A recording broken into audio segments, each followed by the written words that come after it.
humans are such a face-to-face type. We the Zooms, the emails, the text, and all that is good. But when you can meet somebody face to face, shake their hand, look them in the eye, get to know them, get to know what they like to do, get to know their hobbies, get to know their families, it's a big deal.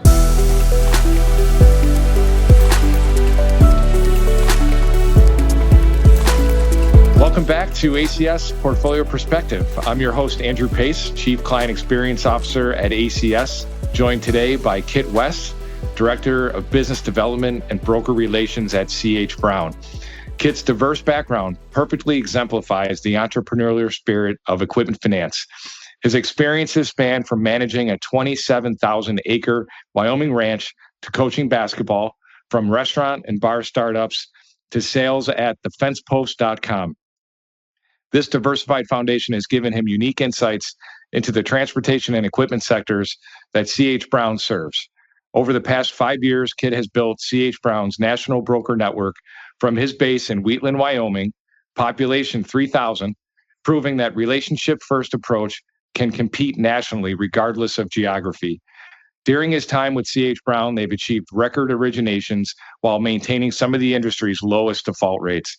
When he's not building broker relationships, you'll find Kit fly fishing in the canyons of Wyoming and Colorado, working on his classic car and truck collection, or playing pool, a 40-year passion he says he's still trying to figure out. He and his wife enjoy ranch life, as he would say, in the middle of nowhere, Wyoming, where they have no neighbors and plenty of space. Kit, welcome to the show. Yeah, thank you, Andrew. Thank you. You're welcome. Well, it's great to have you on, Kit. You bring such a unique perspective to the business, not just from your career path, but from where and how you operate. I'm excited to get into your story and hear how you've helped C.H. Brown grow, especially during such a turbulent time in the industry. If you don't mind, let's kick things off with current market climate. C.H. Brown had record originations while others pulled back. What drove that decision? Being in business for 30 years, this is what we've always done. So we've weathered many turbulent times up and down. So we've been able to do well no matter what. So we have a very unique in that we're pretty precise in what we look at. Again, it's only the trucks, transportation, construction, aircraft, and vocational trucks. Anything with flies, wheels, and tracks. We make that determination that we're not going to pull back just because this is what we've done. We've seen this before. It's a stagnant right now. You had asked about, what is the current state? It's stagnant right now. Not a whole lot of things are moving. New truck orders, I think, are falling off. I know there's been some layoffs and such, but we are seeing an uptick in used prices, and inventory in used trucks is maybe starting to drop a little bit. So they're getting put back to work, which is good, which is maybe a good indicator of some things are going to move. I think coming out of this trough or canyon, wherever we're at, it's going to be a little bit slower unless we have some world event or some, drastic change in our industry or in the world climate that will change. But for right now, it's going to be a steady growth. And we're going to go from there. Great. Why do you see opportunity in this market, not just risk? So the opportunity here is a lot of our competition has pulled back, has tightened up their credit parameters, quit funding altogether, and so I don't know, when people are running away from the fire, I guess you run towards the fire. I don't know. It's just one of those attitudes we have, is that we're going to push forward through it and make the best of it. And so I think the market conditions are prime for that. I'm starting to see a few other funding sources maybe loosen up a little bit, starting to realize that, hey, it's still a good place to be in. We're not going to see the record write-offs we saw after 2022, where prices were through the roof. And then, of course, then it nosedived. Everything nosedived. And in 23, 24, we had record defaults. And so we had record write-offs. And so those hurt a lot, hurt a lot of places a lot. So we just said at that point when that happened in 2022, we changed up a little bit. We said we need 30-40% down. We need to see a little more into it. It hurt us too, but we still come out okay. And now we're just riding the wave of the everybody shutting down, and we're just seeing record originations, and our broker partners are greatly appreciative of us, and we continue to go on.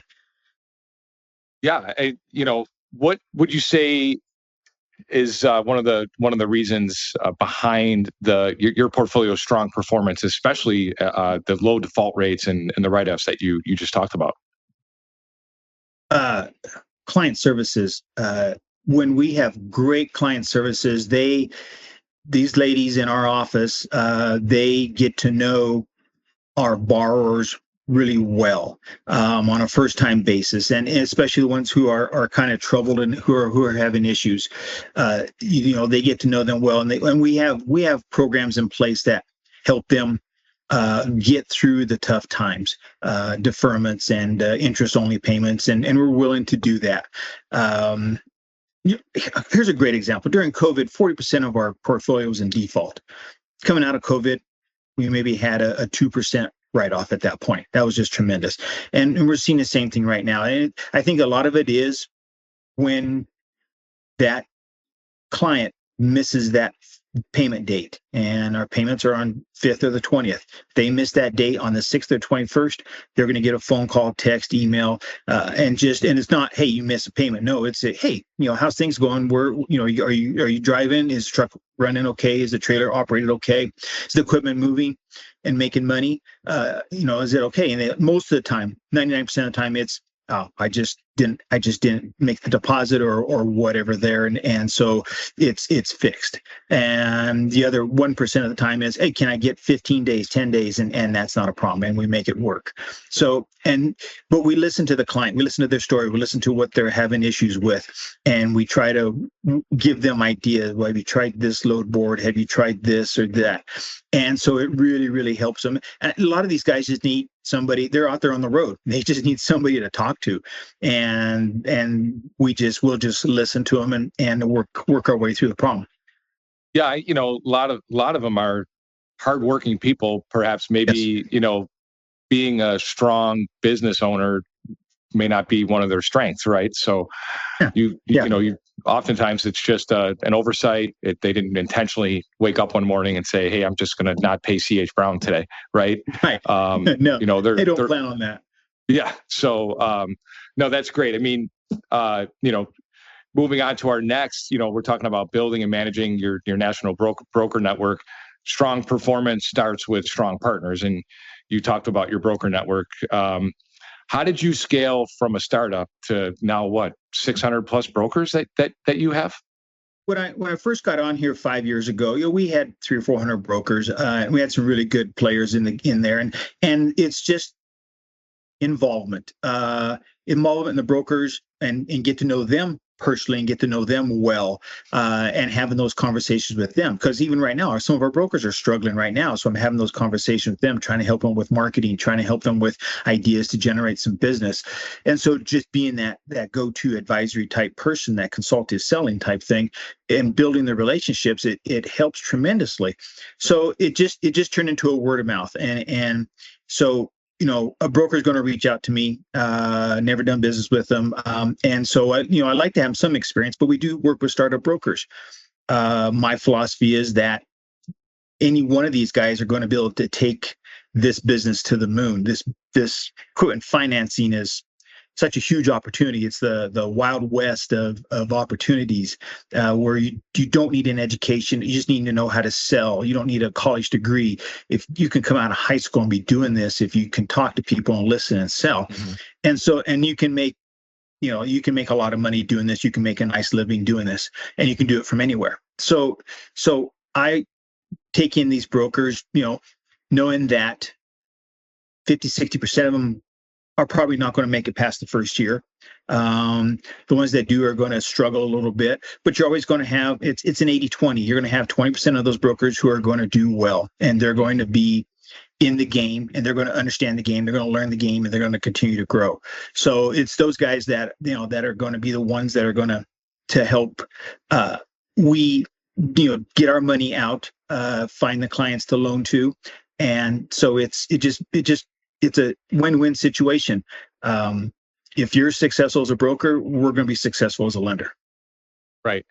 And what are some of the ways that you identify who your top performers are? Well, a lot of them it's just based on, I train them and teach them, this is what our credit box looks like, and I leave it up to them to make the sales. And so they will sort themselves out. They will be the ones to send the deals, understand the credit box, understand how the process works. So it just sorts themselves out. It's hard to identify, yeah, this guy's going to be a top performer. You don't know. There's some I thought, oh, they're going to be great. They did great. And all of a sudden, boom, crash. And so you just kind of wonder what happened there. And you just come to find out they just decided that was not what they wanted to do. And that's most of the things. Entrepreneurs are a funny bunch where, if their focus is not there, they will tend to chase shots of shiny things. And so that's something my brokers right now are kind of going, how does it not work? And I want to go chase this. And I'll go, maybe look a little deeper into what you're doing. Maybe reach out to some of your old contacts and just start from there. And they go, oh, okay. And they'll start there. So yeah, it's just kind of, they'll filter themselves out and who's going to be really good at this and who's not. Yeah, I mean, it's like just going back to the basics, right? Or you look at professional, Major League Baseball players when they're in a slump. What do you think they do? They go back to doing what they did when they first started playing baseball at 5 years old, and they start hitting off a tee, right? Yeah, exactly. So it's like, don't try to overcomplicate. It's something that, doesn't need to be overcomplicated. Keep it simple. Can you share with our audience some like what goes into your vetting process for bringing on new brokers? Okay. So when they reach out, I have several canned emails. Just send them all the information. This is what we do. Please read through our website. I know there's a lot of information there, but I really ask our brokers to read through our website, get a full understanding of this is what we do.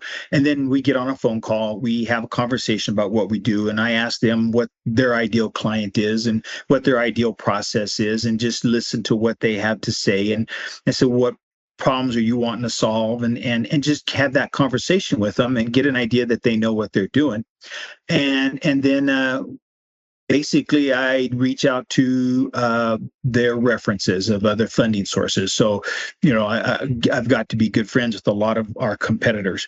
So I get to know, they'll tell me if, good or bad. Most time there's not a problem. Everybody, again, they weed themselves out. The ones that are not good at it are not going to last long in this because they're not going to have the funding sources. So we just start there, and then I just have them send me deals. I do underwriting as well, so they'll send me a deal. I'll jump on it, look at it right away, and say, okay, this was not going to fit because this, and this, and then they'll send me another one. Well, this one will work, and this one will work here, and yeah, this should work.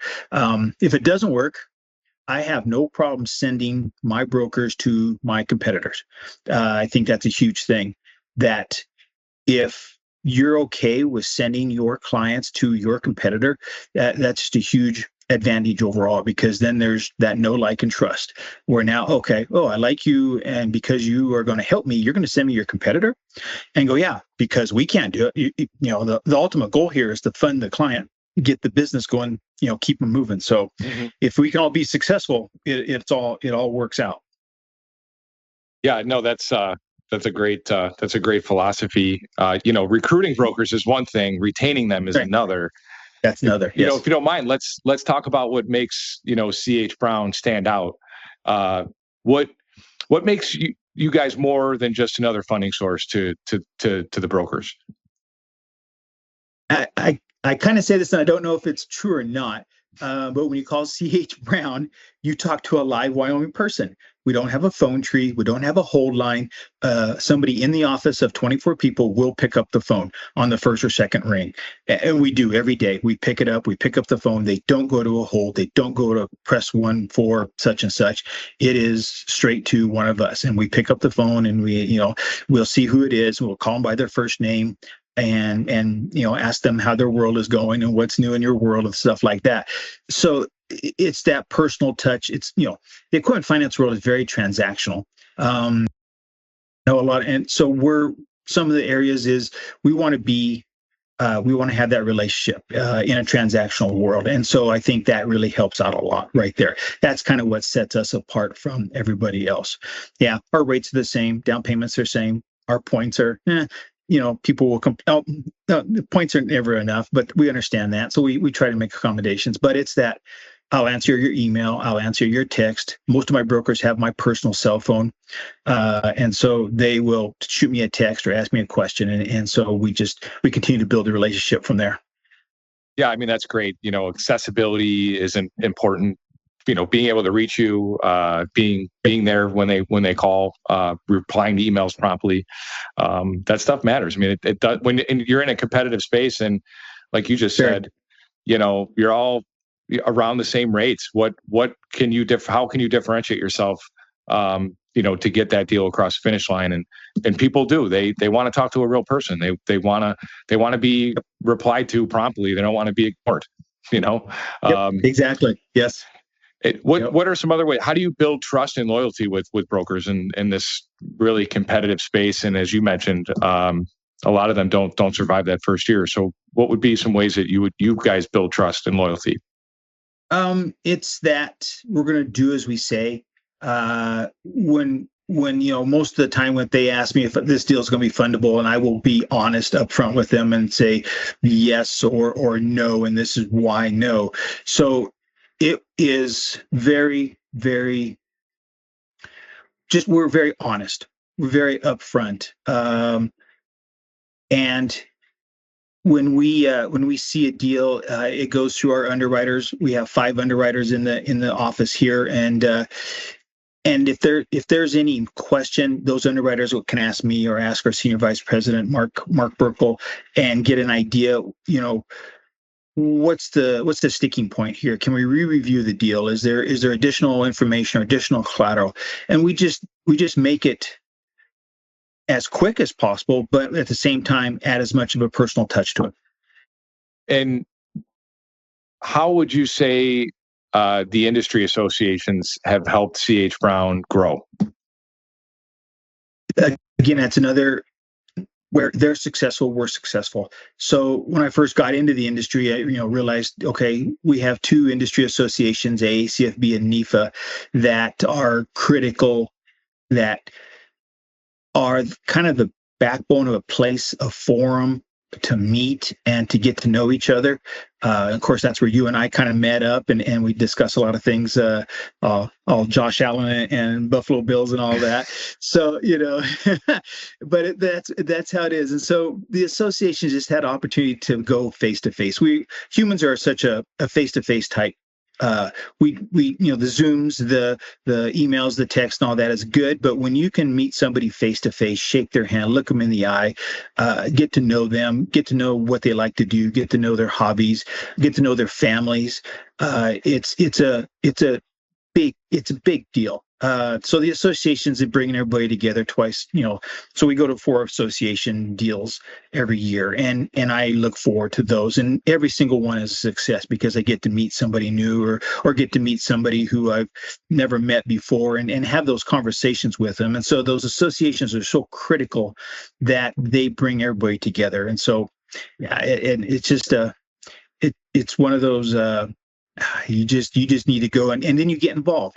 The associations, they ask for sponsorships, they ask for all these things, and so as funding sources, we try to help. But the big thing is get on the committees, be part of the leadership, be part of the process to get information, to give ideas to help grow the associations, to help grow the membership, and so get on board with all the committees, as many as you can. It can take up a lot of time, so you got to be careful. You can't say yes to everything, so you got to be really limit yourself to what you know. If you know marketing, get on the marketing. If you're a lender, get on the lender committee.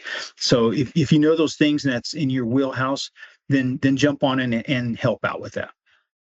Yeah, I mean, you talked about getting to know people personally, more so than on the professional side, and that's really, people like you as a person. They're it's going to be easier to do business with you as well, and Yep. you start building trust, and you formulate a connection with that individual, be it a lender or a service provider or even a broker, right? Yep. But I think another great reason why we like to go to these shows is you being in Wyoming and me being from Western New York. It's nice to be able to leave our frigid temperature and climate to go somewhere south to escape the cold and run to the heat. So those are always nice times. But more importantly, being able to just have some FaceTime with clients and service providers and brokers is really what it's all about, and supporting the association too. Yes.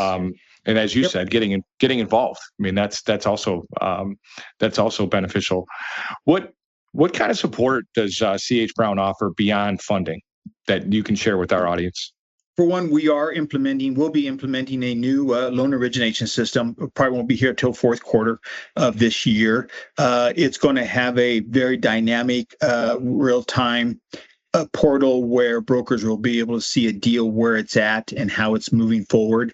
In addition, it'll show them their analytics as far as how they're doing. As far as what deals are getting funded, deals are getting approved, the ratios all there that everybody likes to look at and kind of judge from there. Go, okay, no, I need to understand the credit box better or things like that. So we're going to be implementing that. It's going to have some AI involved. It's going to jump us into that next deal of having the AI and start working with it on looking at deals. And just give brokers information to help make their business better. Then we can take that information and sit down and say, okay, this is the collateral type, or these are the customer type that you seem to be doing very well with. How can we help you with your marketing? Develop some marketing materials. We have zero down, reduce down programs that I've developed some PDFs that brokers can take and put their own logo on it and give it to their dealerships or their vendors. So we do a lot of that as well. Other ways is, like I said before, we just sit down with our brokers if they're going through a tough time and start going through, okay, what are you doing with your time? How focused are you here? What do we need to be aware of in the industry here? And give them a idea of where to go, and give them other ideas. I guess part of my diverse background in this is from ranching net to restaurants, to building pole barns, to coaching. I've aware of all these other different businesses, and I'm always interested in what all these different industries do and how they operate and how they make money. So I can take that information and give it to our brokers. And a lot of these guys this is all they know is equipment finance. And so when I say, hey, well, have you checked it out? Here's an idea of what we did in ranching to help produce money and unit cost of production and stuff like that. And go, all right, where's your best margins at? You may not need 100 deals a month. You may only need 20 deals a month, and they're going to do this if you focus on this margin. And so instead of doing $20,000 deals, they go, oh, I have to focus on the $50,000 deals or $60,000, and okay, now I have to do less work, and I do better, and my ratios are better, and things like that. So it's just giving people ideas and possible solutions to help them out with what they're already doing. That's awesome. Yeah, I have great relationships. Are backed by great systems. Yep. If you don't mind, let's talk about tech and operations. I know you just briefly touched on AI. How has that and automation improved some of your existing process? I know you talked about rolling out a portal and things like that to help efficiencies and streamline things for your brokers. But currently, how has AI and automation improved your existing processes? Well, the use of AI is still we haven't implemented it yet, but the use of the automation side of things is so just 5 years ago, we were still doing paper docs. We had files that would fly around the office and lenders would pick up, and it was everything. We would go through literally a pallet of paper every 6 months, and we had files and files and files and files of all these paper files with everything in there. You printed out the bank statements, you printed out the SOSs, you printed out everything and put them in this file. Underwriter would pick them up, start going through everything. Then in lending, in a loan committee, we would open it back up and go through it again. And so it just got really crazy. And so when we implemented a new system, a new LOS back in 2020, that just changed everything. Where now everything's digital, everything seems to be working more streamlined, although it has its challenges as well. And now we're going to move that next level of an LOS, loan origination system, that's going to help us automate things. One of the big things is going to be OCR, where the AI will be able to read the credit application, parse all the data out of it, stick it into the LOS, where we're no longer fat fingering everything into the system with people. Our credit, our pre-credit people, all they do is every day, that's all they do is just take data, read it, put it into the system. And so that's going to change there. And so with AI, it's going to change a lot of things. It's going to make people better. It's going to take, so from the folks that are just putting it in there, now they're going to be able to go in and go inspect it, make sure everything is correct. I think it would reduce our errors on initial submissions, where we have all the data we need. And so when we get to the end, when we get docs processed, we don't have those errors on the doc side of things that now we got to redoc things because we missed a comma or we missed something that was critical in making sure that we're secure in the loan. So it's just going to help everybody move to a higher level of expertise and make the system work quite a bit smoother. Yeah, eliminate risk, right? I mean, just a one transposed serial number or a missing digit could really expose you, the lender, right? Well, your ability to be able to perfect a lien, your ability to pursue the asset if you have to repossess it and even sell it. So automating things like that could really reduce, mistakes, and mistakes happen. I mean, we're humans, right? We're gonna make our fair share of mistakes, but you want to try to minimize them as much as you can. And I've heard people say in the past, if your processes and systems are not, working well to begin with, AI is not going to help it. But if you have good systems and processes in place, AI could complement and make them better, right? Most definitely. And systems and processes all starts with the people. If you have great people in there and you're able to train them and they know what they're doing, then that just makes the systems and the processes and the AI even better. You talked about your day one contact strategy earlier. What can you share? Why is that so effective? When you're asking those questions, and you're asking questions that are open-ended questions that are not just yes or no, they have to do an explanation of that by answering the question. And so it gets that broker thinking, do I know anything about transportation? If I'm going to, if I don't know anything, either I need to know more and I want to go out and learn more. So I'm going to set up a process to start to learn those things, or it's going to go, maybe I should look at just the construction. Okay, maybe I just look at capital loans, and just understand basic businesses.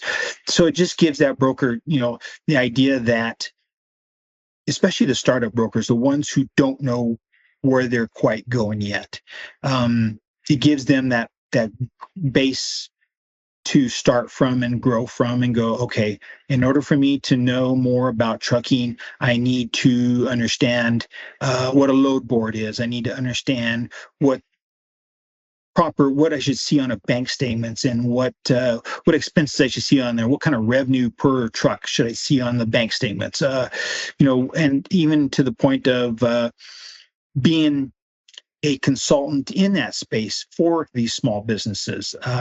If you can get on board with associations, UTA, used truck associations, trader and dealer associations, stuff like that, as a broker, you can get heavily involved in those, and that just helps you and your trust, know, like, and trust in those associations. So if you get on board with associations in the trucking side of things, then you will become that person who is known, liked, and trust. And so those people will reach out to you. And the first thing is, you're not going to sell them things in the first, second, third, or fourth attempt to reach out. What you're going to do as a broker is you're going to help them solve a problem. You're going to give them my ideas. And so when they're thinking about those ideas, they're out there on the road driving, they're thinking about those ideas. How can I improve my business? They're going to continue to trust in you, which ultimately will lead to where I want to buy a new truck. I need to upgrade my truck or my trailer. And at that point, you're the one that's at the top of their mind, and they're going to call you. Now, does this happen overnight? No. No, this takes a long time. It does. It takes build. It takes patience, and that's the problem with some entrepreneurs is that we're so shiny object syndrome. We go after those shiny objects. We got to focus and take our time and be that consultative person that is trusted to be able to solve problems for that person in business. And how would you say that that impacted the performance of your portfolio, the approach that you just shared with us?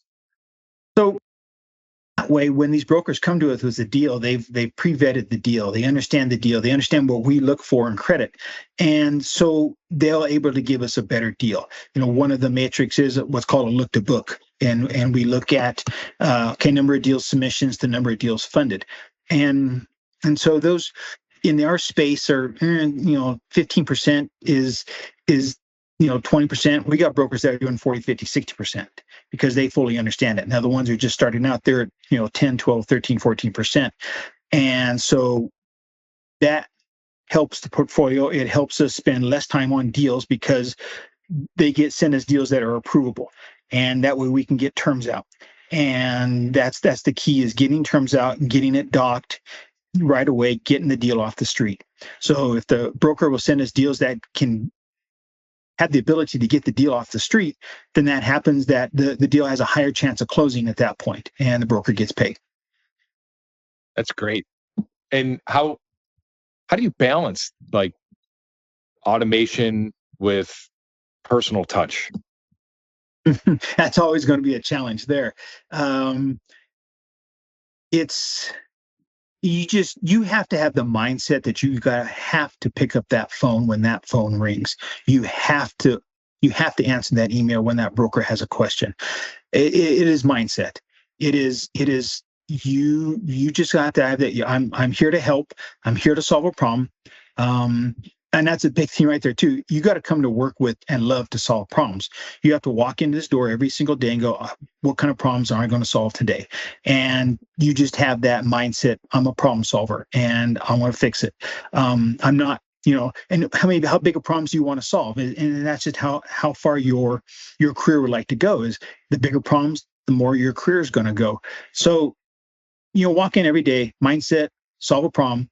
When that broker calls, have some ideas, know the industry, read anything possible you can get on the industry, read about the lending side of things, read about the trucking side of things, read the news, and not just your mainstream, but just read the backstory newses where you see where truckers are having problems in this area. There's theft, there's broker, the broker fraud, things like that, and just really get to know and understand what these brokers are going to be having problems with.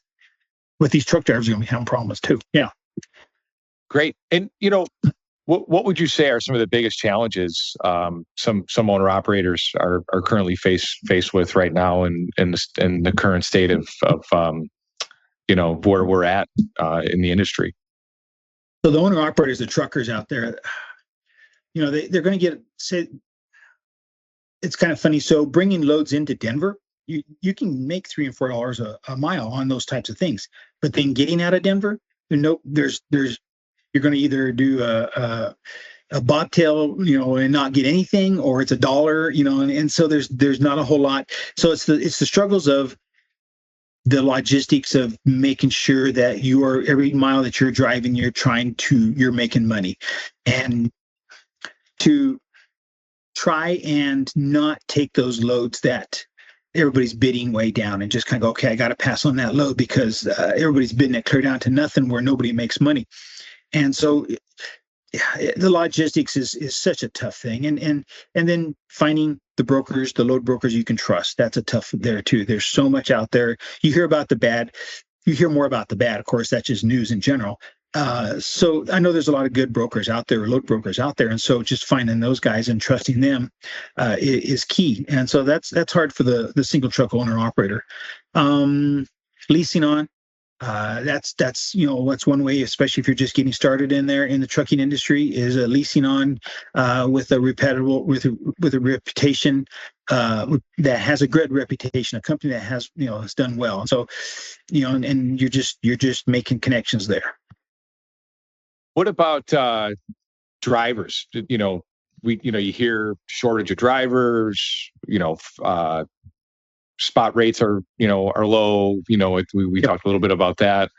It just seems there's just having a real hard time finding drivers. It's not something that you wake up one day or you grow up as being a kid and you say, I want to grow up and be a truck driver. Right. Right. Yeah. So yeah. A driver shortage.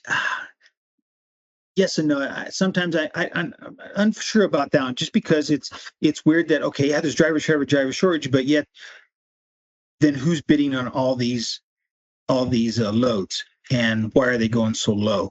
So I think it's more of a quality drivers, and making sure finding some people without a record of wrecks, without having infractions and things like that. That's always a tough go in any industry. So I think it just goes along with finding those quality drivers. Of course, just like any industry, everybody's aging out.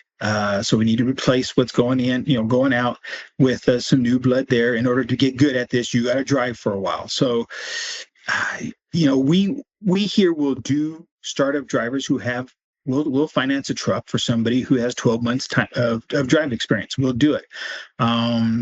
So you're competing. There's so much competition as far as I want to go independent. So I'm no longer going to work for a company. So the companies start looking at going, everybody's going independent. We've went through that in 2022. Everybody went independent because rates were so good. Everybody's getting $4, $5, $6 a mile. So everybody went independent, and then it fell off the other way. And so it's all part of the market too. Yeah. In 2022, the major companies had a shortage of truckers because everybody went independent, and so they had to change. Now it's gone the other direction, and where I think there's fewer independents and more company drivers. It all depends on market and going back and forth. Do you find that some of the larger companies, are perhaps part of the reason why some of those rates or loads are dropping, whereas the small owner operator can't compete? They can't even make money on some of those, where some of the larger companies can absorb and do the work just to keep their drivers busy. And do you find that often? They can absorb it, but only for so long. At some point, that's not going to work. I think the larger companies they have the contract loads.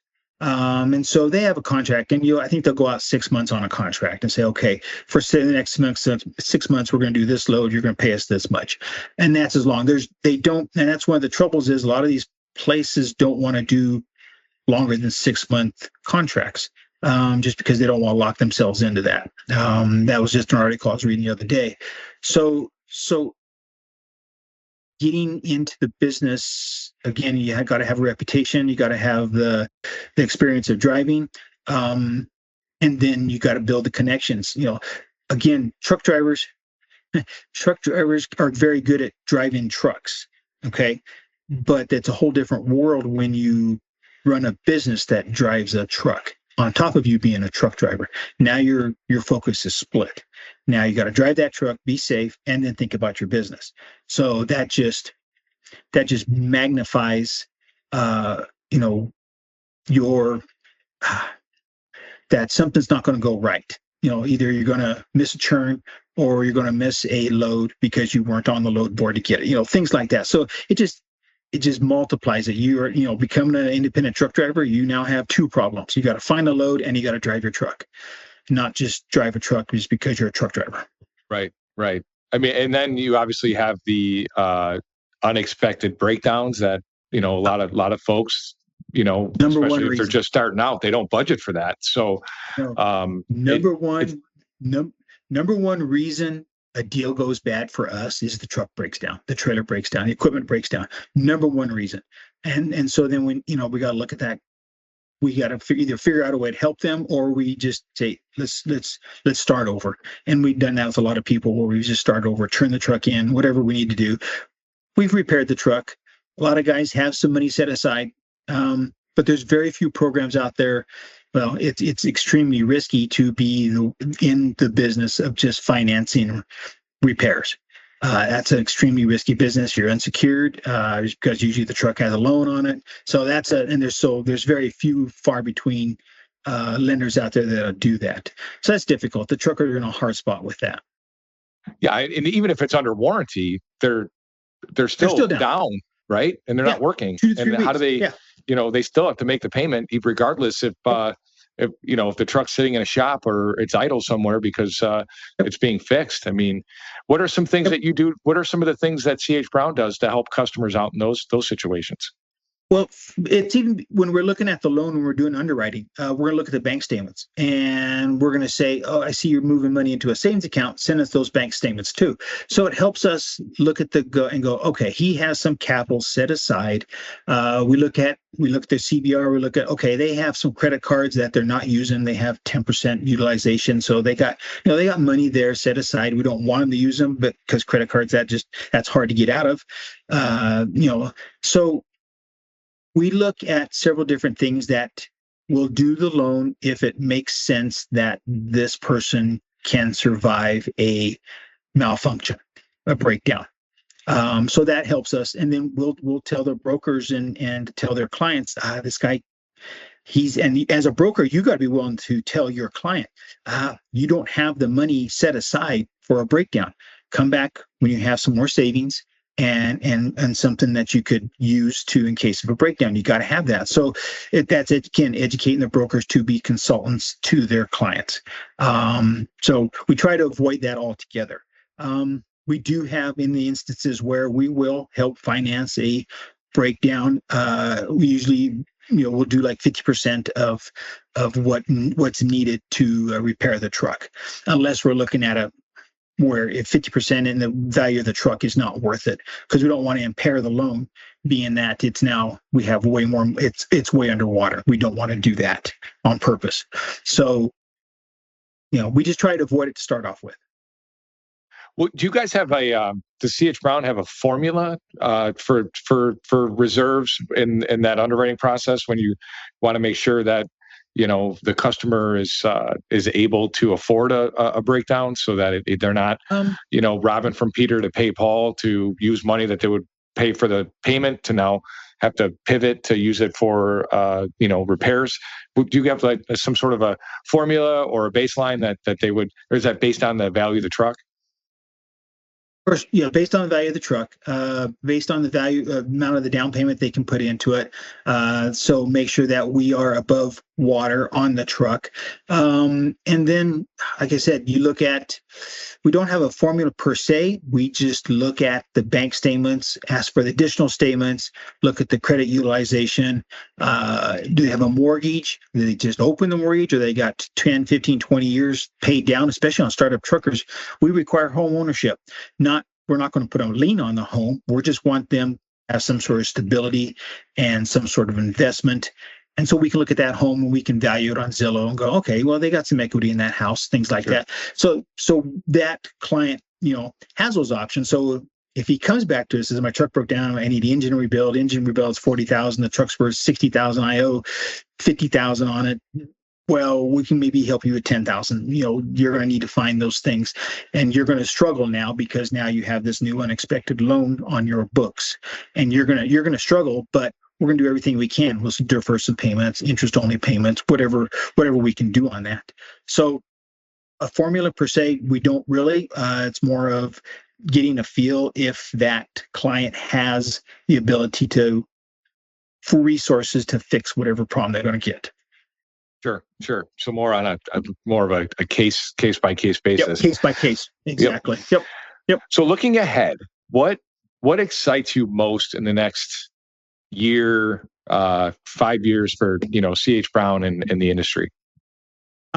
I'm excited to get this new LOS in here, and so that's going to be really neat. First of all, to be involved in the project, to see the back end, see how it implements into the system, and so that's going to be really exciting to see this, and then how it's going to help teach everybody in the office how to use it, and things like that. So that's going to be really exciting over the next year to see this, and how then on top of that, then be able to pull the data out of this LOS to help our brokers with their system and with their processes, and go from there. So that's going to be a major step for us.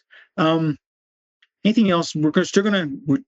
I feel we have a good business model. We're going to continue to do what we do, continue to be as helpful as possible to our brokers and the borrowers, and continue to do that. So it's just, who else am I going to meet? Who's going to call me today to be a broker with us, and to get to know them and get to meet them when we go to the associations, and just help the associations grow, and help the brokers grow their businesses. And it's all about solving problems. Come to work every day, solve a problem. What can we do today? And what is it about the industry that excites you for the years ahead? So the industry, like I said before, is one of the few of the last of the wild west of entrepreneurship. So it's exciting to see what can I do? What else can I do in this industry? What else can I do for CH Brown? Where else can this go? Because again, there's so many things. I got to find that focus of what is next. And so the excitement is what is next, and then not knowing what is next, trying to figure it out. Part of the process of putting it all together, because you're always in a process. You're always working to build it. There is no final, whatever you want to say. There is no finality. It's always the process. So if you love the process, you love to solve the problems, then that's just part of it. And so, what are the problems I can solve next? For me personally, what problem is it out there that, I'm sure this new LOS is going to present all sorts of challenges. So that's going to be exciting. For me personally, I'm a new grandpa, so that's a big thing right there. Congratulations. Yeah, so that's in making sure, and my daughter's 12 hours away, so that makes it difficult. But that's going to be the challenge too, that we're going to accept and try and be still a huge part of that the grandbaby's life. And so that's a big part of it right there. Maintain the personal relationships. Me and my wife have a great relationship, and so just continue to build, see our family grow. That's great. Yeah, we use the term here. It just never seems like there's ever a finish line, right? It seems like it's always, or we're so focused, about growing or what's next. We're always looking at the horizon, and sometimes you forget to turn around and look back and see where you were and where you are today, and see that you actually did make a lot of progress. But if you're always focused on what's ahead, you never really can measure that progress, right? Right. Yeah. That rainbow, you're never going to catch that rainbow. But the process of catching that rainbow, of trying to catch it, is what's part of the fun. If you got to love the process, you got to love the chase, you got to love the problem solving, coming up with solutions and ideas. And so that's thing, and continue to do that. Great. Kit, this has been a fantastic conversation. I really appreciate you sharing your journey, insights, and the philosophy that's helped CH Brown thrive in a tough market. Your perspective is a great reminder that relationships, responsiveness, and resilience still win in this business. To our listeners, thanks again for tuning in to ACS Portfolio Perspective. If you enjoyed today's episode, be sure to subscribe and stay connected as we continue to bring you candid conversations with leaders shaping the future of equipment finance. We'll be back soon with more conversations from across the asset-based lending and recovery world. And until next time, I'm Andrew Pace. See you soon.